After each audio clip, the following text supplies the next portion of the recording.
बचपन से ही हमारे दिमाग में एक बात बहुत ही गहराई से डाल दी गई है।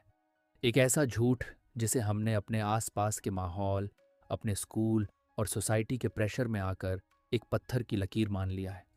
हमें घर पर, दोस्तों के बीच और अपने रिश्तेदारों से बार बार यही सुनने को मिला है कि हमारा दिमाग एक मशीन या एक फिक्स सांचे की तरह है। हमें सिखाया गया कि एक बार जब आप बड़े हो गए, आपका एक नेचर फिक्स हो गया, आपकी आदतें बन गईं, तो अब आप खुद को किसी भी कीमत पर बदल नहीं सकते। आपने भी अक्सर लोगों को यह कहते हुए सुना होगा कि एक उम्र बीत जाने के बाद इंसान की फितरत नहीं बदलती, या फिर एक पुरानी कहावत कि आप किसी बूढ़े कुत्ते को नए करतब नहीं सिखा सकते। हम में से ज़्यादातर लोग इसी फिक्स माइंडसेट के साथ अपनी पूरी ज़िंदगी निकाल देते हैं।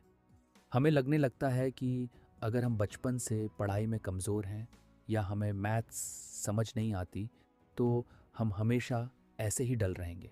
अगर हमें बहुत जल्दी गुस्सा आता है या हम लोगों के सामने बात करने में नर्वस हो जाते हैं, तो हम मान लेते हैं कि ये तो हमारा इनबिल्ट नेचर है और इसे अब किसी भी दवा या तरीके से बदला नहीं जा सकता। हम अपनी कमियों के साथ समझौता कर लेते हैं और अपनी किस्मत को दोष देते हुए ज़िंदगी काटते रहते हैं। लेकिन ज़रा एक पल के लिए इमेजिन करके देखिए, क्या हो अगर मैं आपसे कहूँ कि ये सदियों पुरानी साइंस और ये सारी बातें पूरी तरह से 100% गलत हैं? क्या हो अगर मैं आपसे कहूँ कि आपके पास अपने दिमाग को पूरी तरह से बदलने, अपनी सबसे बड़ी कमज़ोरियों को अपनी ताकत बनाने की पावर हमेशा से थी, लेकिन आपको कभी इसके बारे में अवेयर ही नहीं किया गया? आज हम जिस कॉन्सेप्ट के बारे में बहुत ही डीप बात करने वाले हैं, वह कोई हवा हवाई मोटिवेशन, कोई बाबाओं का ज्ञान या कोई मनगढ़ंत कहानी बिल्कुल नहीं है, बल्कि एक प्रूवन और बहुत ही सॉलिड मेडिकल साइंस है। The brain that changes itself, doctor Norman Doidge की लिखी हुई एक ऐसी मास्टरपीस किताब है जिसने मेडिकल साइंस, बायोलॉजी और साइकोलॉजी की पूरी दुनिया में सच में एक बहुत बड़ा भूचाल ला दिया था। इस किताब ने सालों पुरानी इस फिक्स सोच को जड़ से उखाड़ कर फेंक दिया कि हमारा दिमाग एक उम्र के बाद ग्रो करना बंद कर देता है। इस पूरी किताब का और आज की हमारी इस डीप जर्नी का सबसे कोर कॉन्सेप्ट है न्यूरोप्लास्टिसिटी। नमस्कार दोस्तों, बुक जॉन के एक और दिलचस्प वीडियो में आपका स्वागत है। दोस्तों, अगर आपको ये बुक समरी या फिर हमारा काम अच्छा लगता है, तो वीडियो को एक लाइक और चैनल को सब्सक्राइब ज़रूर करिएगा। ये आपके लिए तो फ्री है, लेकिन इससे हमारी काफ़ी हेल्प होती है। साथ ही साथ वीडियो को हाइप भी कर दें। हमारे हर नए वीडियो को आप 3 बार हाइप कर सकते हैं, तो हाइप भी ज़रूर कर दें। हमें अपना प्यार और सपोर्ट भेजने के लिए आप हमें यूपीआई भी कर सकते हैं, या फिर हमारी मेंबरशिप ज्वाइन करके हमारी कम्युनिटी का हिस्सा बन सकते हैं। और हाँ, कमेंट्स में हमें ये ज़रूर बताएं कि आप ये वीडियो कहाँ से देख रहे हैं। चलिए बुक समरी पर वापस आते हैं। अब आप सोचेंगे कि ये न्यूरोप्लास्टिसिटी आखिर किस बला का नाम है और इसका हमारी डेली लाइफ की प्रॉब्लम से क्या लेना देना है। आपका दिमाग कोई कंप्यूटर का हार्डवेयर नहीं है जिसे एक बार किसी फैक्ट्री में मैन्युफैक्चर कर दिया गया तो वो ज़िंदगी भर वैसा ही रहेगा। आपका दिमाग एक प्लास्टिक या फिर क्ले, यानी उस गीली मिट्टी की तरह है जिसे आप जब चाहें, जिस भी उम्र में चाहें, एक नया शेप दे सकते हैं। जी हाँ, आपने बिल्कुल सही सुना, किसी भी उम्र में। चाहे आप 20 साल के एक कॉलेज स्टूडेंट हों या 60 साल के एक रिटायर्ड इंसान, आप अपनी आदतों, अपने डीप फोकस और अपने लगातार चलने वाले विचारों की मदद से अपने दिमाग का फिजिकल स्ट्रक्चर तक बदल सकते हैं। अगर आप अपनी बुरी आदतों से सालों से परेशान हैं, अगर आपको अक्सर ऐसा फील होता है कि आप बाकी लोगों जितने स्मार्ट या क्रिएटिव नहीं हैं, या फिर आप अपनी लाइफ के किसी ऐसे फेज में हैं जहां आपको सब कुछ स्टक, बोरिंग और ब्लॉक फील हो रहा है, तो अब जो बातें मैं आपको बताने जा रहा हूं वो आपकी ज़िंदगी और आपके सोचने का पूरा नज़रिया हमेशा के लिए बदलने वाली है। अगले कुछ मिनट आपकी लाइफ के सबसे बड़े आई ओपनिंग मोमेंट्स होने वाले हैं जो आपको आपके दिमाग की असली ताकत से मिलवाएंगे। न्यूरोप्लास्टिसिटी के इस जादुई और थोड़े कॉम्प्लेक्स साइंटिफिक कॉन्सेप्ट को गहराई से समझने के लिए चलिए एक बेहद ही कमाल का और हमारी डेली लाइफ से जुड़ा हुआ विजुअल एग्जाम्पल लेते हैं। आप अपने दिमाग में इमेजिन कीजिए कि एक बहुत ही ऊंची पहाड़ी है जो पूरी तरह से ताज़ी और एकदम सफ़ेद बर्फ़ से ढकी हुई है। ये बर्फ़ बिल्कुल फ्रेश है, इस पर आज तक कोई नहीं चला है और दूर दूर तक कोई भी निशान नहीं है। अब जब आप पहली बार उस बर्फ पर स्की करते हुए नीचे की तरफ आते हैं तो आप अपने पीछे एक नया रास्ता बनाते हैं, क्योंकि बर्फ बिल्कुल फ्रेश है और वहाँ कोई पहले से बना हुआ ट्रैक नहीं है। तो पहली बार में वो रास्ता बनाना आपके लिए बहुत मुश्किल होता है। आपको अपना बैलेंस बनाने में बहुत दिक्कत होती है। आप बार बार गिरते हैं, वापस संभलते हैं। आपको बहुत ज़्यादा कॉन्शियस होकर अपना पूरा का पूरा एफर्ट और फोकस लगाना पड़ता है। ऐसा लगता है जैसे हर एक कदम पर आपको बहुत भारी रेजिस्टेंस या रुकावट का सामना करना पड़ रहा है। लेकिन ज़रा सोचिए, जब आप हर दिन लगातार बिना नागा किए बार बार उसी पहाड़ी से बिल्कुल उसी रास्ते से नीचे आते हैं तो क्या होता है? धीरे धीरे उस ताज़ी बर्फ में एक बहुत ही गहरा, सॉलिड और पक्का ट्रैक बन जाता है। अगली बार जब आप स्की करने के लिए पहाड़ी के टॉप पर खड़े होंगे तो आपको कोई खास मेहनत नहीं करनी पड़ेगी। आप बस उस ट्रैक पर अपना कदम रखेंगे और बिना ज़्यादा सोचे समझे बहुत ही स्मूथली उसी गहरे ट्रैक में फिसलते हुए तेज़ी से नीचे चले जाएंगे। आपको पता भी नहीं चलेगा और आप नीचे पहुंच जाएंगे। हमारा अपना दिमाग भी बिल्कुल इसी बर्फ़ की पहाड़ी की तरह ही काम करता है।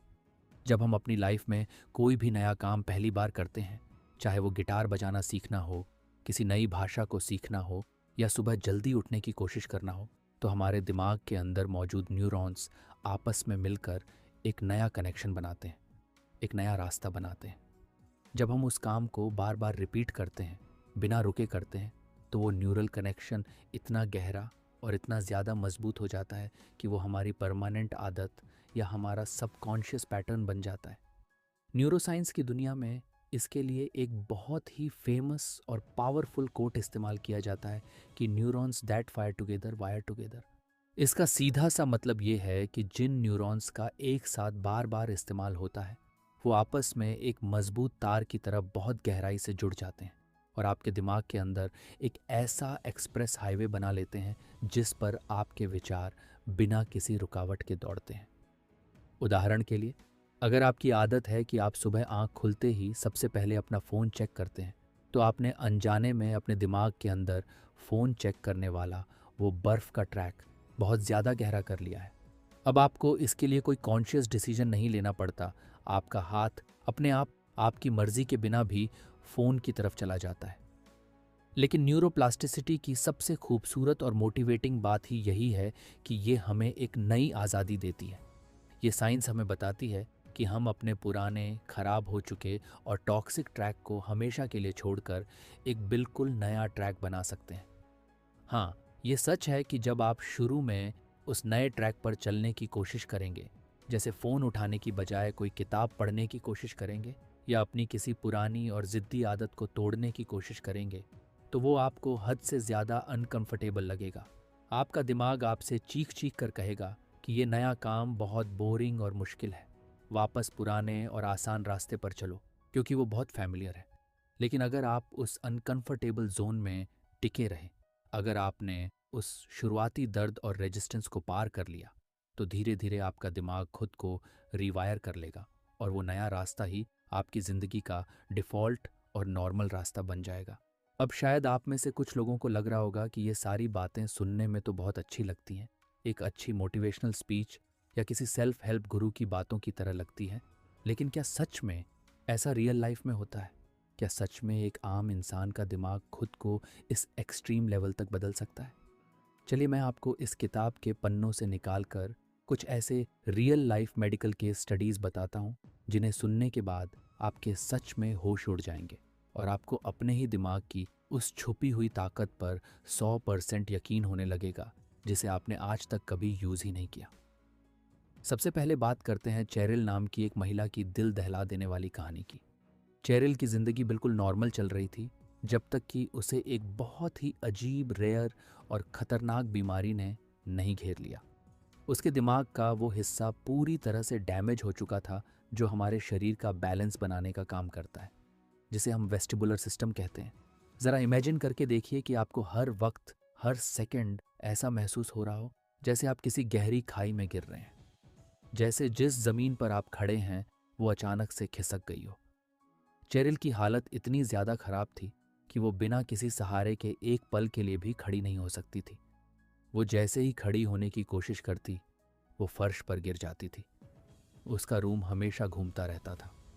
जब उसने दुनिया भर के बड़े बड़े और टॉप लेवल के डॉक्टर्स को दिखाया, तो सबने अपनी सारी रिपोर्ट्स देखकर अपने हाथ खड़े कर दिए। उन्होंने साफ कह दिया कि दिमाग का ये हिस्सा अब हमेशा के लिए डेड हो चुका है और मॉडर्न मेडिकल साइंस में पूरी दुनिया में इसका कोई भी इलाज मौजूद नहीं है। चेरिल की जिंदगी लगभग खत्म सी हो गई थी। उसे लगा कि अब उसे अपनी पूरी जिंदगी इसी तरह एक बिस्तर पर रेंगते हुए काटनी पड़ेगी। लेकिन फिर उनकी मुलाकात एक ऐसे विजनरी साइंटिस्ट से हुई जिसने न्यूरोप्लास्टिसिटी के कॉन्सेप्ट पर अपनी पूरी जिंदगी रिसर्च की थी। उस साइंटिस्ट ने इन पुरानी थ्योरीज के सामने हार नहीं मानी और एक बहुत ही अजीब सा दिखने वाला डिवाइस बनाया। ये डिवाइस एक प्लास्टिक की छोटी सी स्ट्रिप जैसा था और इसे एक कंप्यूटर से जोड़कर चेरिल की जीभ पर रखा जाता था। आप ज़रूर सोच रहे होंगे कि इंसान के शरीर के बैलेंस का उसकी जीभ से क्या लेना देना। ये डिवाइस आखिर काम कैसे करता था?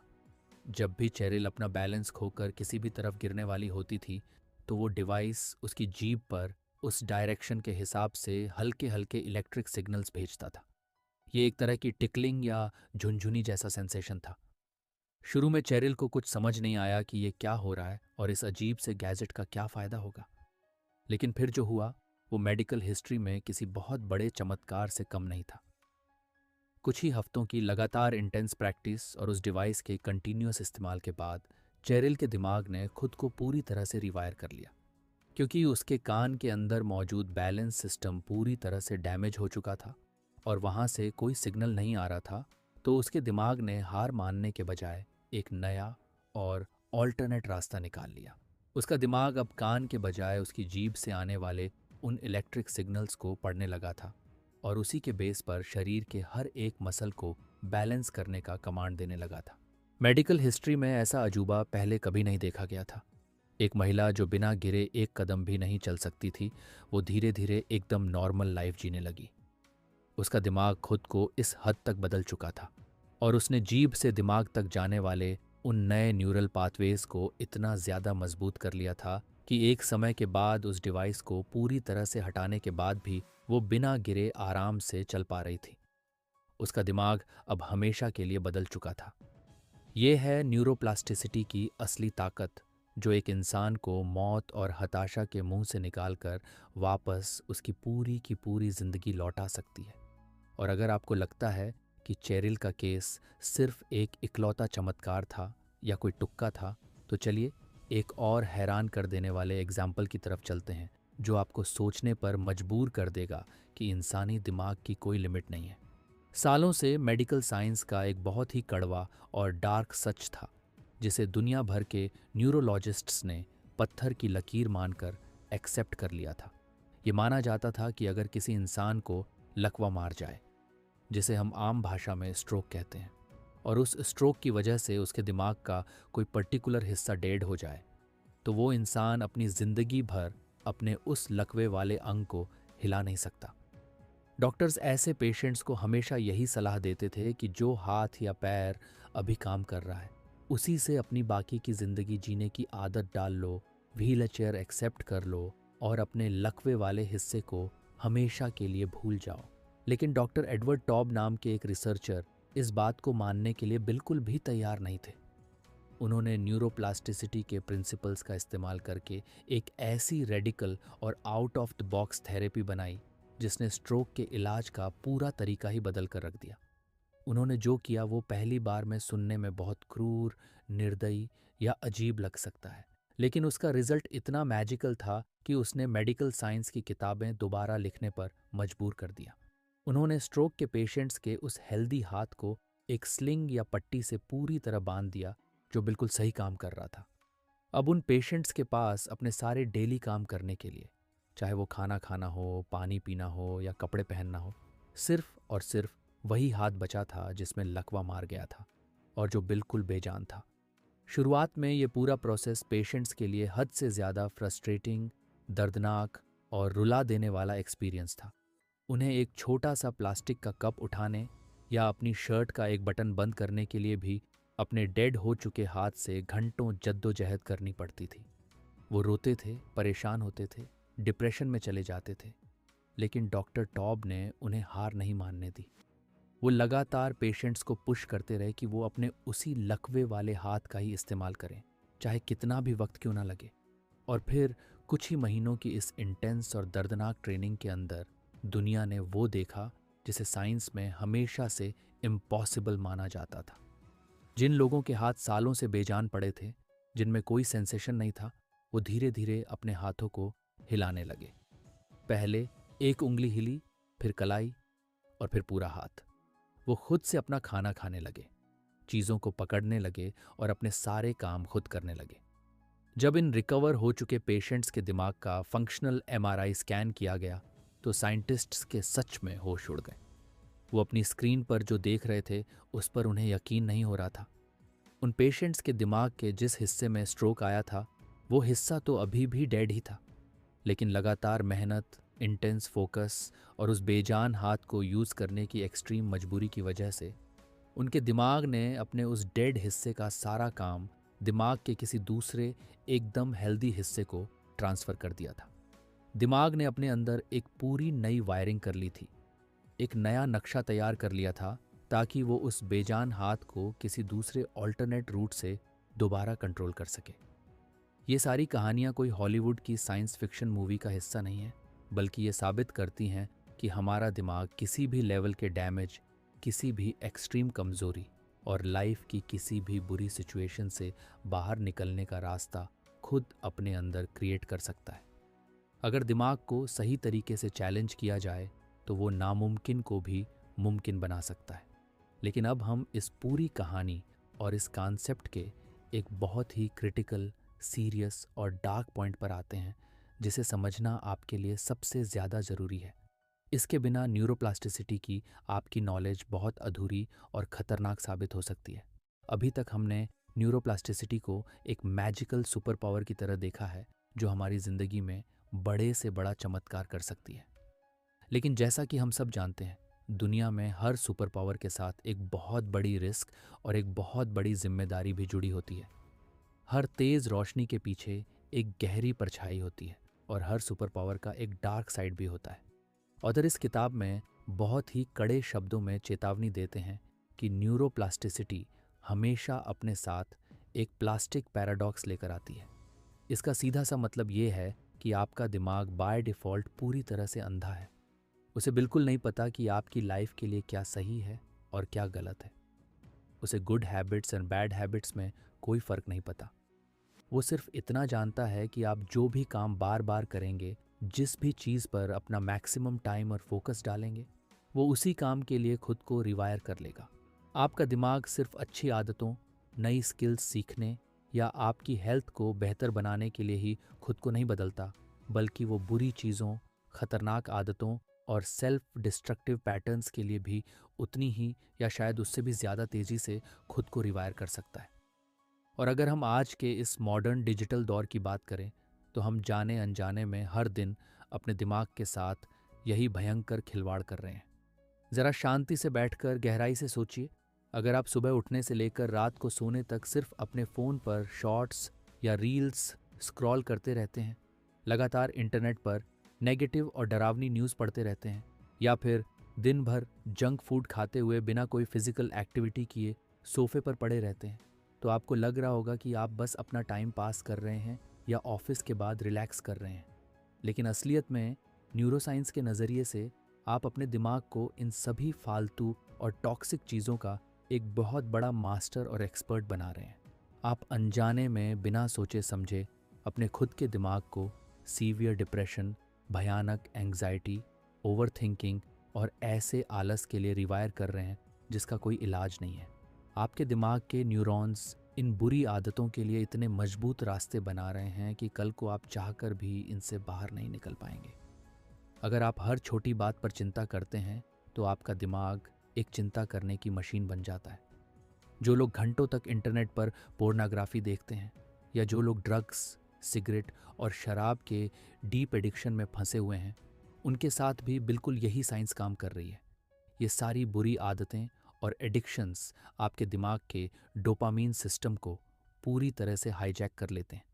जब आप बार बार इन हाई डोपामीन वाली चीज़ों को कंज्यूम करते हैं तो आपके दिमाग में इन बुरी आदतों के न्यूरल पाथवेज इतने ज़्यादा मजबूत, इतने चौड़े और इतने गहरे हो जाते हैं कि आप सच में अपने ही दिमाग के गुलाम बन जाते हैं। फिर एक टाइम ऐसा आता है जब आप अंदर ही अंदर रोते हैं, पछताते हैं और चाहकर भी उन आदतों को छोड़ नहीं पाते, क्योंकि आपका दिमाग अब कोई सिंपल सॉफ्टवेयर नहीं रहा जिसे एक क्लिक में डिलीट किया जा सके, बल्कि वो फिजिकली उस एडिक्शन के हिसाब से अपना स्ट्रक्चर परमानेंटली बदल चुका होता है। यही सबसे बड़ी वजह है कि जब कोई इंसान अचानक से अपनी सिगरेट, शराब या यहाँ तक कि फ़ोन की लत छोड़ने की कोशिश करता है तो उसका शरीर कांपने लगता है, उसे भयंकर क्रेविंग्स होती हैं और वो बहुत ज़्यादा बेचैन हो जाता है। उसका बदला हुआ दिमाग उससे चीख चीख कर कहता है कि मुझे हर हाल में वो डोपामीन चाहिए जिसके लिए तुमने मुझे इतने सालों तक प्रोग्राम किया है और ट्रेन किया है। इसलिए ये प्लास्टिक पैराडॉक्स हम सबके लिए एक बहुत बड़ा अलार्म है, एक रेड फ्लैग और एक सीधी चेतावनी है। आपको अपनी लाइफ में बहुत ज़्यादा कॉन्शियस, अवेयर और अलर्ट होना पड़ेगा कि आप अपने दिमाग को हर दिन, हर घंटे कैसा डेटा फीड कर रहे हैं। आप किन लोगों के साथ उठते बैठते हैं, उनकी बातें कैसी हैं, आप इंटरनेट पर अपना कीमती समय कहाँ और कैसे बिताते हैं, आप खुद से अकेले में क्या नेगेटिव या पॉजिटिव बातें करते हैं। ये सब कुछ बहुत ज़्यादा मैटर करता है, क्योंकि आपका हर एक विचार, आपकी हर एक छोटी सी एक्शन आपके दिमाग का फिजिकल स्ट्रक्चर हर एक सेकंड बदल रही है। आप हर दिन, हर पल अपने दिमाग को एक नया आकार दे रहे हैं। अब ये पूरी तरह से आपके ऊपर डिपेंड करता है कि आप इस न्यूरोप्लास्टिसिटी की साइंस और ताकत का इस्तेमाल खुद को एक बेहतर, स्मार्ट, क्रिएटिव और कामयाब इंसान बनाने के लिए करते हैं, या फिर इसे अपनी ही ज़िंदगी बर्बाद करने का एक साइलेंट हथियार बना लेते हैं। इस डार्क साइड और प्लास्टिक पैराडॉक्स के इस भयानक सच को समझने के बाद हमारे लिए यह जानना और भी ज़्यादा क्रिटिकल और ज़रूरी हो जाता है कि हम अपने दिमाग की इस खराब हो चुकी प्रोग्रामिंग को हैक कैसे करें। हम अनजाने में बन चुकी इन गहरी और बुरी आदतों के रास्तों को तोड़कर सक्सेस, पॉजिटिविटी और डीप फोकस के नए रास्ते कैसे बनाएं ताकि हम अपनी लाइफ का कंट्रोल वापस पा सकें। तो अब हम इस पूरी डीप चर्चा के सबसे इम्पॉर्टेंट और एक्शन वाले हिस्से पर आते हैं। डार्क साइड और प्लास्टिक पैराडॉक्स के भयानक सच को समझने के बाद अब हमारे सामने सबसे बड़ा सवाल ये खड़ा होता है कि हम न्यूरोप्लास्टिसिटी की इस जादुई ताकत का इस्तेमाल अपनी लाइफ को बेहतर बनाने के लिए, अपनी बुरी आदतों को तोड़ने के लिए और अपनी मनचाही सक्सेस को अचीव करने के लिए प्रैक्टिकली कैसे कर सकते हैं।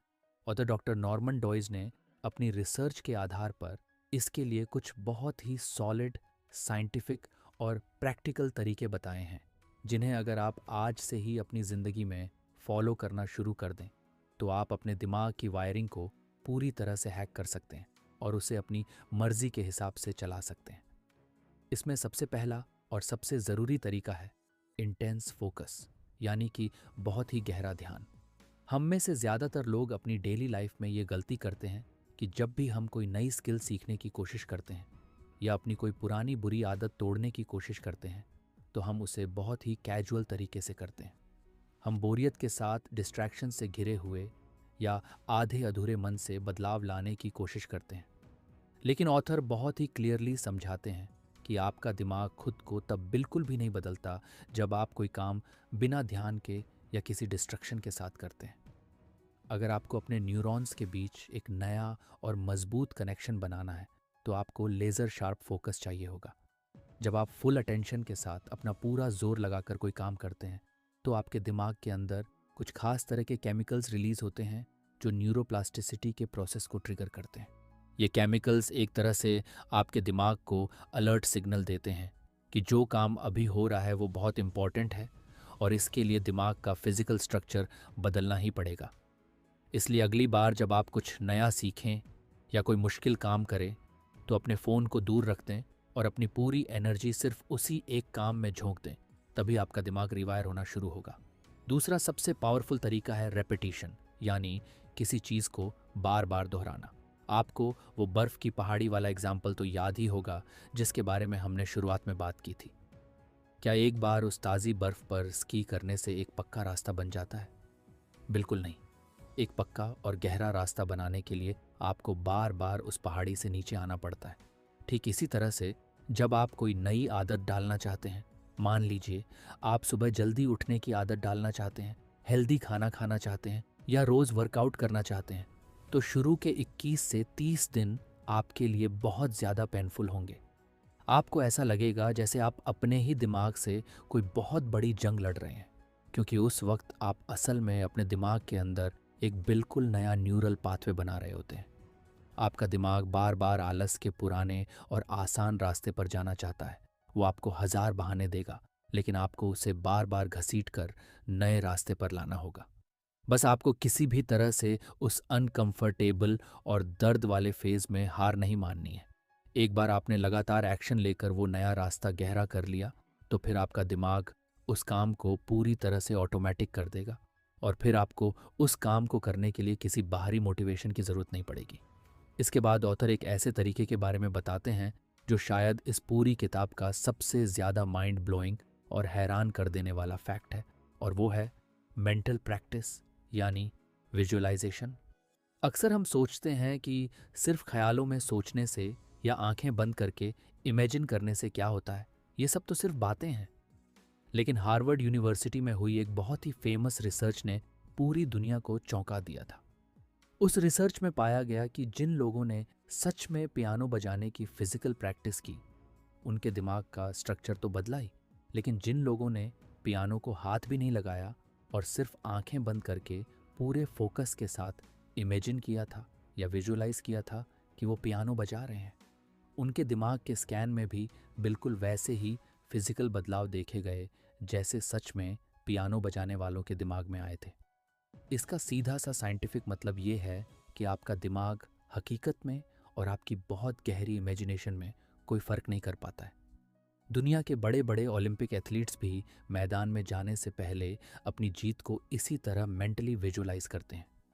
इसलिए अगर आप अपनी सक्सेस को, अपने गोल्स को या अपनी लाइफ की किसी बड़ी रिकवरी को बहुत ही गहराई से फील करके विजुअलाइज करते हैं, तो वो कोई फालतू की बात या कोई मिथ नहीं है, बल्कि ये एकदम प्योर न्यूरोसाइंस है। आपके विचार लिटरली आपके दिमाग की वायरिंग को बदल रहे हैं और आपको उस सक्सेस के लिए मेंटली तैयार कर रहे हैं। चौथा और एक बहुत ही मज़ेदार तरीका है हमेशा कुछ एकदम नया सीखते रहना और अपने कंफर्ट जोन से बाहर आना। अक्सर लोग ये मानकर बैठ जाते हैं कि उम्र बढ़ने के साथ दिमाग कमज़ोर होने लगता है और सीखने की क्षमता कम हो जाती है। लेकिन ऑथर कहते हैं कि चाहे आप 25 साल के हों या फिर 50 साल के, अपने दिमाग को हमेशा जवान, शार्प और एक्टिव रखने का दुनिया में सिर्फ एक ही तरीका है, और वो है उसे लगातार नए चैलेंजेस देते रहना। अगर आप हर दिन वही सेम रूटीन फॉलो करेंगे, वही सेम काम करेंगे जो आप सालों से करते आ रहे हैं, तो आपका दिमाग एक ऑटो पायलट मोड पर चला जाएगा और वो खुद के अंदर नए कनेक्शंस बनाना बंद कर देगा। इसलिए अपने रूटीन को तोड़िए। कोई नई भाषा सीखने की कोशिश कीजिए, कोई नया म्यूजिकल इंस्ट्रूमेंट बजाना सीखिए, या फिर कोई बहुत ही छोटी सी चीज़ कीजिए। जैसे कि अगर आप हमेशा राइट हैंड से ब्रश करते हैं, तो कुछ दिन लेफ्ट हैंड से ब्रश करने की कोशिश कीजिए, या फिर अपने ऑफिस जाने का रास्ता ही बदल दीजिए।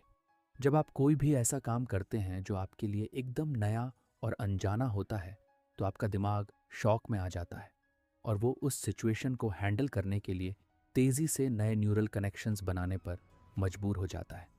यही वो सीक्रेट है जो आपके दिमाग को कभी बूढ़ा नहीं होने देगा और उसकी प्लास्टिसिटी को हमेशा मेंटेन रखेगा।